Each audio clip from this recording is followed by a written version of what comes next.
that might just be one of the best deals. I think that is the best value for money in Scotland. Welcome back. If you're new here, you've got Cam, G, and little caricature Cam that sits in the background of all of our talks. It resembles me quite well. To an extent, it does. Anyway, today we are going to be chatting about Cullen. Now, we have done these kind of chats before on our audio-only podcast, but we basically thought that like you guys would really like to listen to this kind of thing, or we think you will anyway. So we thought that we would bring this one to life as a video podcast. I think it's quite appropriate as well because our first ever YouTube video on the CGgolfs channel was from Cullen. And it's one of our favourite courses that we really, really want to go back one day and play. So I think it's appropriate that we talk about it on the podcast. I completely agree. And just on that note, we do have footage from Cullen that I'm going to be trying to kind of feed into this as we go. It's not the best footage because it was so long ago that we filmed it. So bear with me there on the footage. You'll get a really good grasp as to like what the course looks like, but it's just not as good as some of our most recent videos if you've been used to watching those. But anyway, we're going to talk you through Cullen. We're going to talk you through our experience, why we loved it, why you should consider going to play, or maybe some reasons that you might not want to go play, but I don't think there's going to be many of those for this course. It definitely stands out to me as one of the most picturesque courses that we've played. In terms of the elevation change, that kind of thing, I think that's what initially stood out to me, is that you've got a few holes that are really high up and then a few that are really down kind of towards the sea. And it makes for a really nice contrast. And I think because you can see so much of the course from the high points, it's just so stunning. And you get that straight away. Like quite a lot of golf courses you play, like the really cool views are on the back nine and you've got to wait for that. Whereas when you play Cullen, the first hole is pretty unassuming, I guess. The first hole was almost what I was expecting as somebody who's literally never played there, never even looked into it, never watched or saw any pictures. I just knew the green fee and I knew where we were going and I was just like, oh, maybe it'll be a little bit plainer because it's quite cheap. And so that first hole was kind of what I was expecting, very plain, not so much going on, still a tricky hole because of some internal out of bounds, that kind of thing. And then the second hole is crazy. You can't see anything. You can just see, I think you can almost just about see the flag maybe at the very, very top of the hill. I think the pin is about 12 feet tall. And so you can see just the top of it, but that tells you how much uphill it is. You're basically playing about 100-yard par 3, but it plays up maybe 20, 30 yards, I would say. And who made a birdie there, Cameron? It was so long ago, I can't remember, but I'm going to imagine since you brought it up, it was probably you that made the birdie. It was me. It was me. That's a cool hole. And basically, once you're up at the top of the hill from that second hole, you can see all the views. And I think that's really cool. You get to see that straight away. I think that's something that a lot of courses you go to and you're waiting for some of the holes on the back nine, some of the like feature holes, they're a little bit further on. But what I like about Cullen is you get that really, really on in the round and it just kind of keeps unfolding a little bit more. It keeps getting better. You've got a few holes that sort of sit on that little top level and then there's like another really, really blind par 3. That's kind of the theme of a lot of the tee shots is just blindness, but like really, really, you have no idea what's going on. It's very unique. And I think touching on those holes that are just up at the top as well, I think there's some of the plainer holes on the course, but they equally have the views of the whole course, which I think just makes it a lot of fun. And you still don't feel like you're playing a very plain hole because despite it being pretty flat and not blind and not anything like the rest of the holes at Cullen, you still get the views to the right towards down next to the sea. And it's just gorgeous. It's such a nice part of the world. It's so pretty. And actually, like, I'm not a fan of plain golf holes, but what I will say is that there's some holes at Cullen that get so odd, so quirky, that you're almost kind of glad when some of the plainer holes come around every so often because you're playing the two mega extremes. You're either playing a hole that is kind of straight out in front of you, you can see the pin, it's short, like a lot of the holes are relatively short there, and there's not too much danger, there's not too much going on. It's either that or you're playing like a hole where you're hitting over like a giant rock and you can't see the pin, you can't see where you're going, you have no idea what's going on, you're just hoping that you kind of get it close.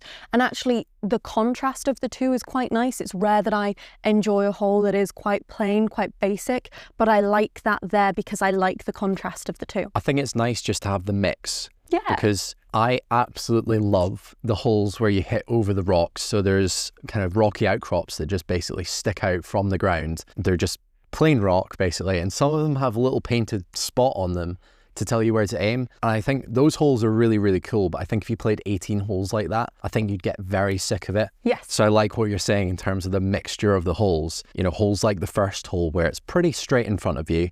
There's out of bounds down the left. Holes like the 18th where it's kind of the beach to the left. The little bit plainer holes actually have a really good spot at that golf course because it brings you back down to earth and it tells you that there are holes out on that course where you can just hit it and not have to worry too much about seeing the ball down or anything like that. Yeah, there's a big amount of variety there. And what I would also say is that even though there is variety and there's this massive contrast between the two different types of holes that you get, it's still not really like anything I've ever seen before. Cove C, which is relatively nearby, like not super, super close, but in the scale of like the UK or even just in the scale of Scotland, it's pretty close. Cove C had a couple holes that were similar in that you were hitting over that giant rock. We played Cove C and Cullen at the same time, and that was the only time that I've ever been like, ooh, that's a feature that I've seen at both of those. It is very unique. From my background in geology, it does make sense with those courses being quite close together that they do have the kind of same rocky outcrops and is the same kind of rock that juts out from the fairways as well. I'm not just a golfer.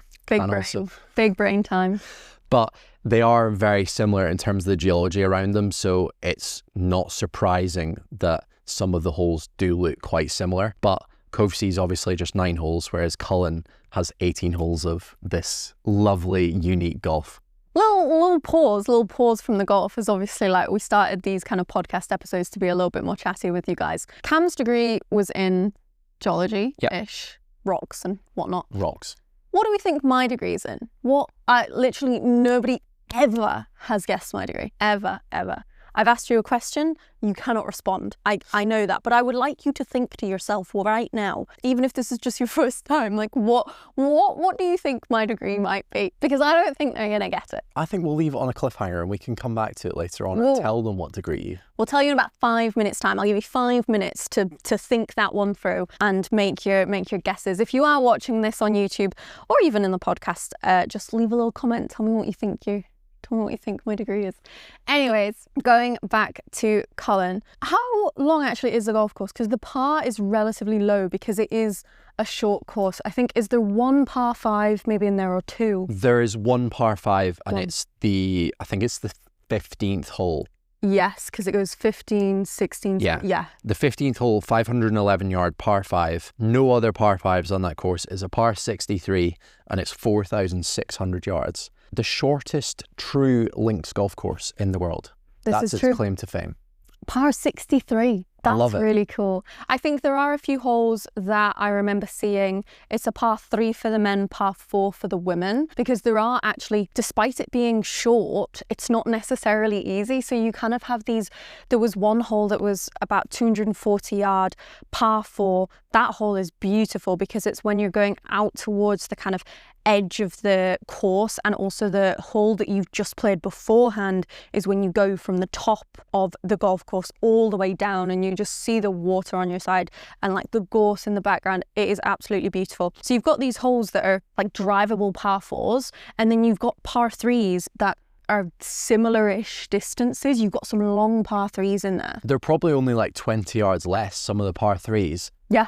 With smaller greens, with elevation change, with wind that you get on a links course. And it makes for a really, really difficult golf course because despite it being a par 63, you might think, oh, that means, you know, loads of people will break 60, it'll be very easy.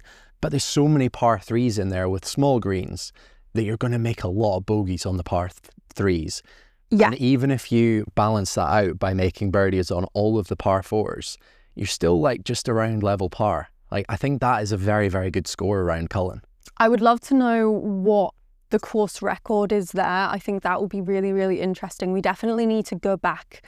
We really want to play again. That is one of the courses. I mean, like, we love playing golf. Like, pretty much everywhere we've played, we would happily go back again. But at the same time, we want to play as many new golf courses as possible. And we just want to tick off these courses that we haven't played. And in Scotland, we're so lucky to have so many golf courses that are really accessible and easy to play.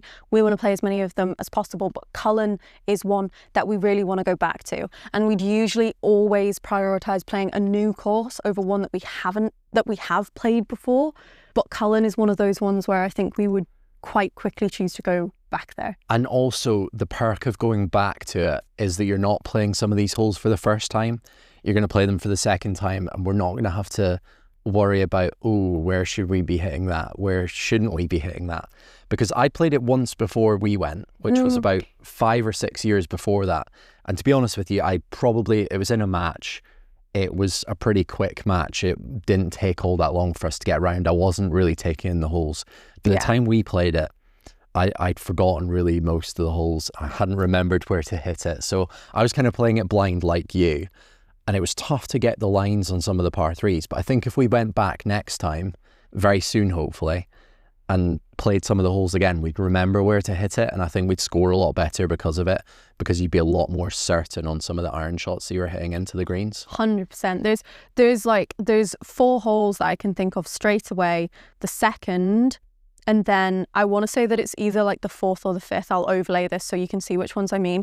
They're 2 par 3s where you're going over kind of just grass, and you can just about see the pin, but you can't really see what's going on up by the green. And then a little bit later on, you've got 2 par 3s where you're just hitting over a rock and you cannot see the pin at all, and you're just hitting over a mark on the rock. And that's a really cool experience in itself. Nearby to those 2 holes, so I'm just trying to map this out in my head.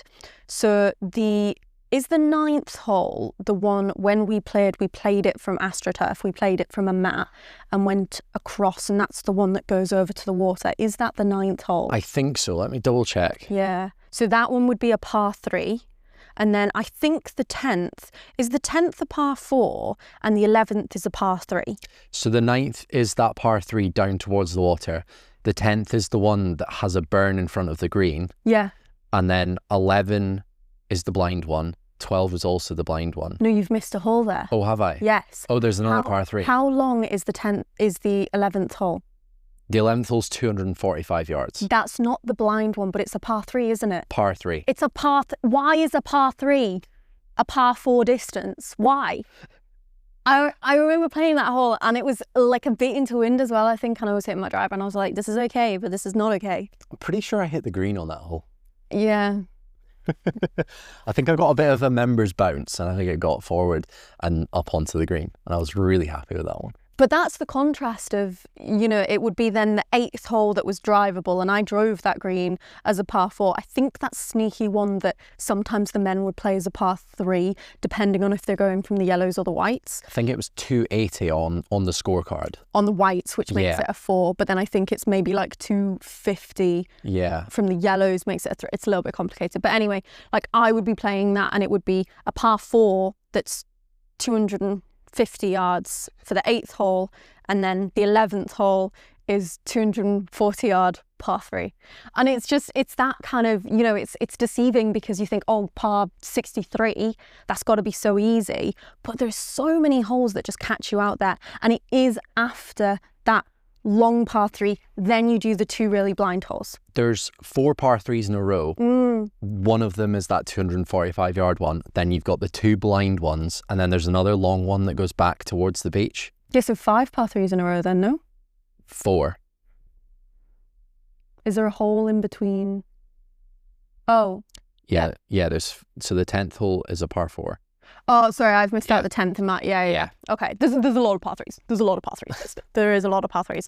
But those, I think it's the type of golf course whereby there are 2 types of people. There are types of people that will enjoy Cullen, there are types of people that will not. And I think the majority of people would go and enjoy Cullen. I think there's so much to enjoy about it. It's different. Like, one of the things about golf is that every so often you get into a period of time where golf just feels a little bit samey, a little bit mundane, especially if you're not playing your best and it's just feeling a little bit kind of tiresome. Golf gets like that for us at points. A round at Cullen just is impossible to feel like that because there's just always something, from the views to the uniqueness of the holes to the fact that you're going to be playing holes that are going to be really scoreable versus ones that you really have to grind to even get a par there. I think that's a really cool kind of dynamic that you've got, and I just love that it is different. However, you will have people who we see this a little bit in some of the courses that we've played that we absolutely loved, that people were saying, oh, they didn't enjoy it because, you know, it's really blind. I can imagine it could be really frustrating playing that golf course with a scorecard in hands at times. I would love to chat to a member of Cullen and like speak about some of their rounds, because I'm sure it can be wildly different from day to day, even from hole to hole. You know, when we played that par 3 over the rock, we were worried that my ball had pinged off the rock because I didn't quite catch it, and we thought it was a little bit short. And I'm sure there's just things like, I wonder how many times like members at Cullen just ping off the rocks everywhere. I think it's interesting because if you're a member at Cullen, you obviously love quirky golf. Yes. And you'd be going to somewhere, you'd maybe come to St Andrews and play the new course. And that would be like a course you would go to for a bit of normal golf, as it was, like straight holes, relatively flat greens, that kind of thing. Like you go travel to there for that specific type of golf. It's more kind of like classic golf. Yes. And then like for us going to Cullen, we went because it was quirky, because we like that style of golf. And I think if you want to go there, I would say you've got to be willing to open your mind up to the fact that it's not your standard golf holes, and there is a bit of quirkiness, and you've got to kind of open yourself up to the fact you might get a few funny bounces, you might not hit some shots that go where you want to because you're not sure about the lines off the tees, that kind of thing. But you've got to be open to the idea of quirky golf, and I think that's something that we've got very good at the last few years in terms of going to loads of different courses all over the place. I'm thinking kind of Glen Cruton. Another one. Yeah, I can't think about Cullen without thinking about Glen Cruton, because Glen Cruton is the parkland, like inland version of Glen Cruton in my mind. Exactly. Cullen in my mind. I know what you mean. It's exactly that. And you've got to be really open to that kind of idea of golf. I appreciate it's not for everyone, but if you do like a little bit of something different, Cullen is 100% somewhere you should visit. If you can embrace the quirkiness. And I mean, golf for a lot of people, again, it's difficult not to take golf too seriously. Again, like, you know, everybody approaches it differently, but I would definitely say that for the majority of golfers at one point in time, we've got really down about the score, we've got really down about how we play. Like, it's really difficult to not take it seriously at times. I feel like that golf course, it's just fun golf. It's just different. It's just, you know, you've got beautiful views. You've got these holes that make you question, like, why was this designed like this? You know? And it's just fun. It's an experience. And I think if it's really unfortunate if you are the type of person that would choose to not play that course because of that. And I mean, you know, a lot of people go to courses and they mark a scorecard. You don't need to do that. If you're somebody who doesn't like not being able to see where you're going and like not enjoying sort of quirky holes because you've got blind tee shots, just go and don't mark a scorecard. Just go for the experience. You know, try and really embrace that quirkiness. We went because it is on the old Tom Morris Trail. And I think it's always really cool when you go to courses like that are, first of all, they're old. They've got a lot of history there. And there's just, you can see the history within the golf course, and it's always cool to kind of just embrace it more of an experience. And instead of thinking, I'm going to this golf course and I'm going to mark a scorecard and I want to play to within this buffer of my handicap, it's really cool to just turn up to a golf course and think, wow, there's been so many people that have walked here before me, played here before me, and today I'm just going to add to the history of that. I'm going to embrace it and I'm going to walk where they've walked. And I think it's a much more enjoyable way to take golf sometimes. It is. It's a very kind of classic links golf course in terms of the holes feel very naturally shaped into the landscape. There's no real shaping of what is there at Cullen. It's all just been built into the land that was there originally, which I really like about golf courses. Mac Dunes gives that vibe as well, in terms of it's just been built into what's there. I love natural golf courses like that, and I think really Cullen is exactly the same as that.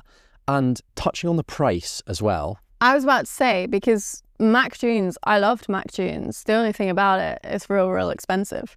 Cullen, you get that experience for £50 in the peak summer months. Peak summer.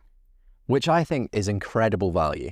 And also, if you kind of keep an eye on their social media pages, they do deals every so often. So we saw at one point they were doing like, I think it was like Sundays in about April time, maybe last year. They were doing like Sundays or Saturdays for something like £20. Like they have really good deals in the off season, but even like £50 to go and play in the peak of summer. It's such a cool golf course. It's such a cool experience. And like, that's the most you're ever going to pay to play there. I think that's really cool. I think for £50, you could play a lot worse golf courses than Cullen. Yes. I don't think it's definitely not the best golf course that you're going to play. You know, in terms of, there's green fees out there that are £400 and that have merits for why they should be more than what Cullen is. Maybe not towards 400, but in terms of value for money, you're going to struggle to beat £50 for Cullen. Yeah. And in the winter as well, if you're willing to come between October and March, you can get it for £15. That's mental. We spend £15 when we go to Starbucks. I think that might just be one of the best deals. I think that is the best value for money in Scotland. I would be very interested to find out if you know any green fees. Let us know in the comments that you think might be better value than £15 for Cullen between October and March. Yeah, because you know what? You can get October and March, specifically those 2 months, you can get really, really good days of weather, even in Scotland. I'm not sure you can beat that. Let us know. I'd love to know if you can beat that. I don't know. I don't know. The other really cool thing about Cullen is the pace of play as well when you go there, in that it is very, very quick, because obviously it's a lot of par threes. So you're one shot and you're at the green. It's a lot of par threes and it's quite a short course. And really, rounds can take less than 3 hours there most of the time, which I think is really cool for 18 holes, in terms of if you're playing maybe 18 holes at another course in the morning, go to Cullen in the afternoon and it's potentially not even a 3 hour round with your friends. Because we actually played Cullen in the morning and then we went and played Lossie. We played Murray New in the afternoon. But we had a really quick round. Yeah. And then went to Lossiemouth and played another 18 holes and had a 36-hole day. And it was perfect. We were absolutely exhausted, but so good. Nice way to spend a day. Yeah, and I mean, that area as a whole, we want to go back up to that area. There's a few courses that we really, really want to go and play. There's like, I know it's not in the exact same area, but it's kind of like a little area in our mind of like golfing region in Scotland. So there's Hopeman, Strathleen, Buckpool. We want to play those courses. I think there's maybe a couple others. And then maybe once we've played there, we can kind of unpack that entire region as places to play. But when we went up there, we did a trip. We played Cullen, Murray New, Murray Old, Covesea. We did, yeah, all in that kind of rough area around Lossiemouth, which is a lovely town as well. If you're going to spend a few days there as part of a golf trip, there's not many better towns in Scotland to go and stay than Lossiemouth in terms of it being so golf-centred. Mm-hmm. It's like a mini St Andrews almost. It is. And we did that in 2 days. We didn't need to take any time off for work, which was fantastic because we both work full-time and annual days are precious, you know? So yeah, really, really cool place to play. Incredible value for money. Honestly, let us know if you think you can beat that. My degree, I have a master's degree in astrophysics. Astrophysics. Bet you didn't guess that. I'm interested to see what some of the guesses are. I hope they're brutal. Thanks, Cam. That's nice. I'm interested to see the variety. I think it'll be very, very interesting. And if you were wondering, no, I haven't done anything to do with my degree, but that's okay. I might go back to it one day. For now, I'm having fun playing golf, chatting about golf, working in golf, doing a lot of golf. The stars can wait. Thank you guys for listening. Let us know if you know of anywhere better value for money than Cullen. £15. £15 in the winter. Such good value for money. You can have such a nice golf trip up in the Highlands of Scotland. And yeah. We're getting married in October. We can go to Cullen for our honeymoon for £30. Dream. Wow. Cheap date.